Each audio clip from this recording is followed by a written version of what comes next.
The rise of the young non-drinkers. UK teenagers might have a reputation for binge drinking, but in reality the number of young people consuming alcohol has declined sharply. Why? There's nothing that says you can't go out and have fun without a drink, says Liam Brooks. 18 since November, he's been old enough to buy alcohol legally in pubs, but he's never touched a drop. It's the mindset the media has that every 18-year-old goes out and gets drunk. Maybe people in the previous generation did, but nowadays most people will go out to hang out. It was the sight of intoxicated older people that helped put Liam from Dagenham, East London, off drinking for life. One occasion when he had to put his parents' inebriated friends to bed convinced him that there is no pretty drunk. Anyone familiar with regular newspaper stories about young people creating drunken havoc in British town centres would be forgiven for finding Liam's words surprising. But while his strict abstinence may be atypical, all the figures suggest that young people in the UK are becoming more like him. Just 20% of 11 to 15-year-olds said they had drunk alcohol in the previous week in 2011, down from 26% a decade earlier, according to National Health Service statistics. The proportion who said they had ever drunk alcohol fell from 61% to 45% over the same period. Among older teenagers and young adults, the pattern was the same. In 1998, 71% of 16 to 26-year-olds said they'd had an alcohol drink that week. By 2010, only 48% did so. It's in sharp contrast with the middle-aged who, as the Spectator's Fraser Nielsen has observed, are spending more on alcohol than ever. He calls this the ab-fab effect, after a BBC comedy Absolutely Fabulous, in which daughter Saffron watches with disgust as her mom and her friends get legless. It's a trend that defines many people's expectations of young people, and a whole variety of theories are offered by experts to explain it. One factor may be that alcohol is becoming more difficult for young people to get hold of, says Jonathan Birdwell, senior researcher at the think tank Demons and author of 2 reporters on UK alcohol trends. Pubs and clubs are also getting better at challenging underage drinking, he adds. Retailers have more of an incentive to check IDs after the government doubled the fines for their quote selling alcohol to young people to £20,000. Recent awareness campaigns about daily alcohol guidelines,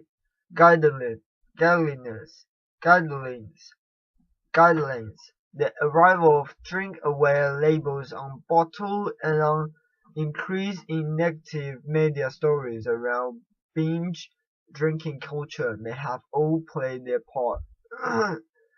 Straitened economic circumstances may have also played a part. Burwell suggests, with the rise of tuition fees, young people going to university want to get more out of their experience to make sure they are competitive in the labor market.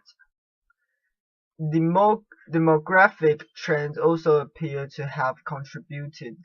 Britons from a Muslim background are less likely to drink for religious and cultural reasons, and Muslims now make up 8% of the population under 16 in England and Wales, up from 5% in 2001.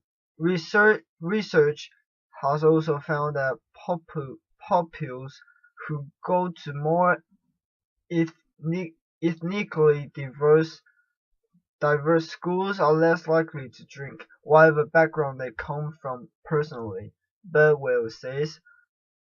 But with Muslims making up just 5% of the resident UK population in the 2011 census, the decline is too sharp for it to be down to this one community alone. Relevant too is the growth of technology allowing young people to socialize with friends and keep themselves entertained, suggests Henry Ashworth, chief executive of the Portman Group, which campaigns for the drinks industry on social responsibility. There has been an exponential growth in social media since 2005, and this has correlated with a steep decline in risky behaviors such as drinking. So it seems that young people may be diverting to other activities, he says. Whatever the reasons for its rise, now businesses have sprung up to serve this rising non-drinking population. In parts of London, Manchester and Bradford, now you will see whole streets lined with shisha cafes and ice cream parlours openly for dry clientele. Catherine Solway founded the alcohol-free Redemption Bar in West London after paying attention to the trends. Lots of people thought I was made to come up with the idea of an alcohol-free bar, but I like to think I was just at the cutting edge, she says. It is the young that are at the forefront of this movement. It's not just alcohol use that has fallen. However, young Britons have more abstemious in general than in previous generations. NHS statistics show that in 2011, 17% of pupils had ever taken drugs, compared with 29%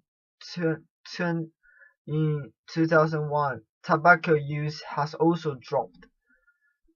Despite these trends, alcohol abuse remains a problem among the young. Experts have warned that liver disease is on the rise among people in their early 30s.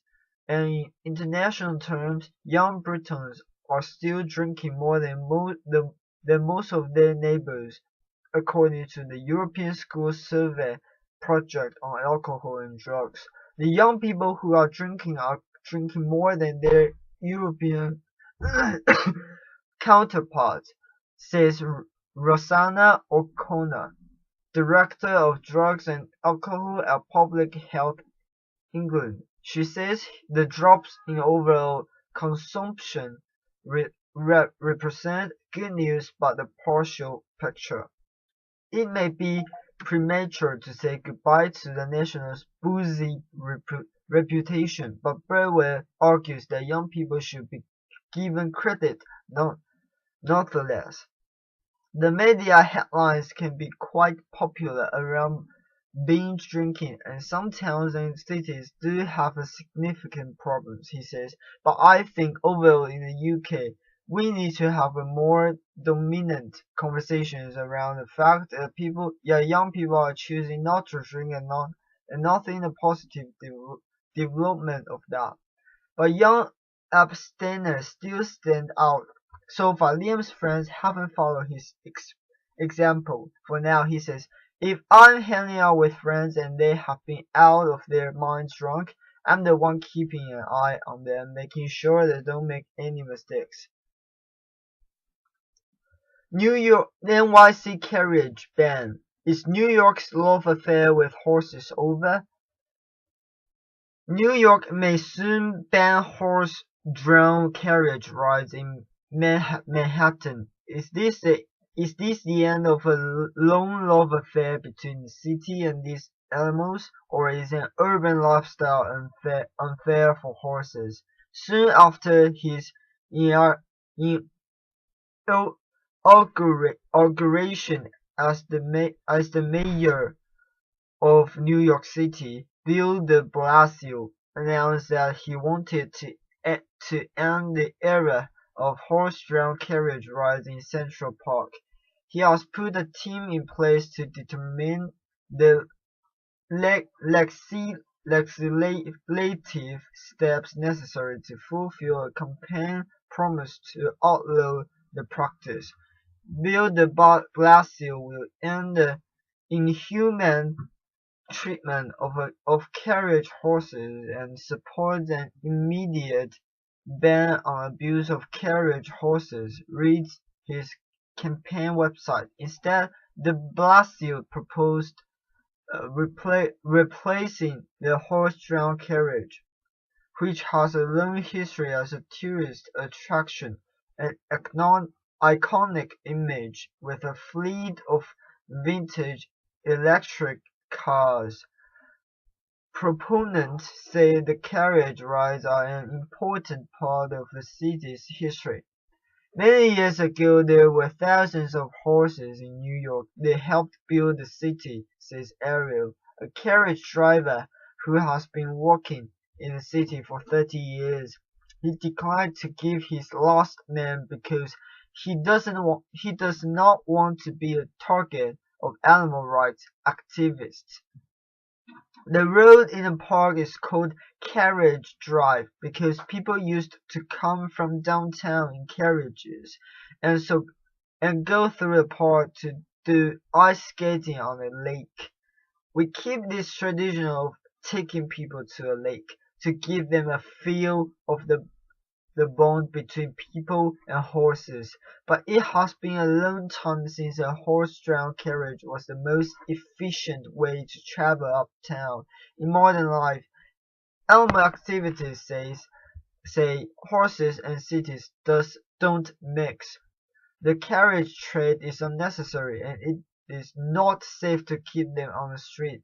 Cars cause injuries also, but they are very necessary to transport people, says Elizabeth Furrow, president of the co coalition to ban horse-drawn carriage. In an email to the BBC, the tight quarters and crowded city streets are a recipe for disaster, she says. Nothing that a tourist in Vienna killed was killed in 2010 after being trampled by a startled carriage horse.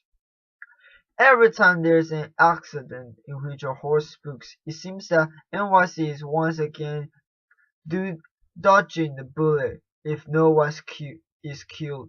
These horses weigh between 1,500 to 2,000 pounds. Marcia Himmel, president of the New York State Horse Council, keeps her 20-plus horses on a 47-acre is about 19-hectare farm 3 hours away from New York, but she says that not all horses need to live the pastoral life. Most of us, dogs, cats, human beings, there's always an ideal that we can strive for, but we don't always reach it. You and I get up and have to go to work in the morning. We drive in traffic and that's dangerous, she says. Nothing is ideal in this world. Does the horses need to have a pasture and place to run? No, not if they are getting exercise, she says, and she feels that walks in the park provide great exercise. Moreover, she says, city horses face better conditions than some other horses, like competition horses, who must travel long distance and perform stressful jumps and dangerous maneuvers. There are show horses that live in stables that get ridden off an hour a day and live the rest of the time in a 12 feet by 12 feet, 3.5 meters stall. These horses all get out. They got exercise. They are doing a job, she said. If horses can't run free in a herd, they want a job to do.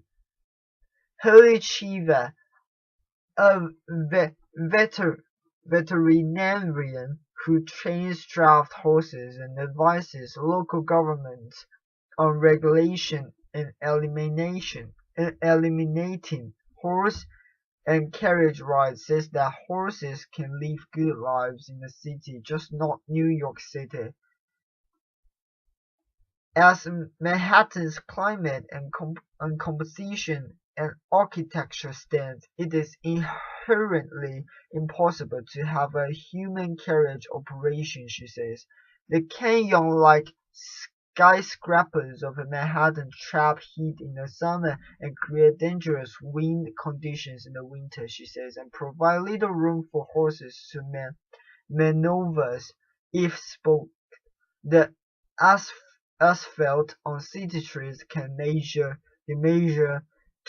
200 F is about 93 Celsius, a bad match for the metal shoes worn by horses.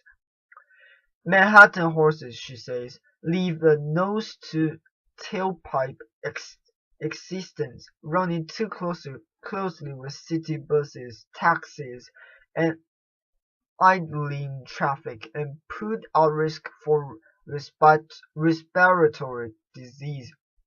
Cities like Provincetown, Massachusetts, she said, which once ran carriage rides by the sea, and even Philadelphia, which has fewer skyscrapers and congestion, offer better lives for horses. But Ariel says that just as life in Manhattan is not for every person, nor is it for every horse, but there are horses that love New York. You want to take your time to find a horse that is comfortable in the city, he says.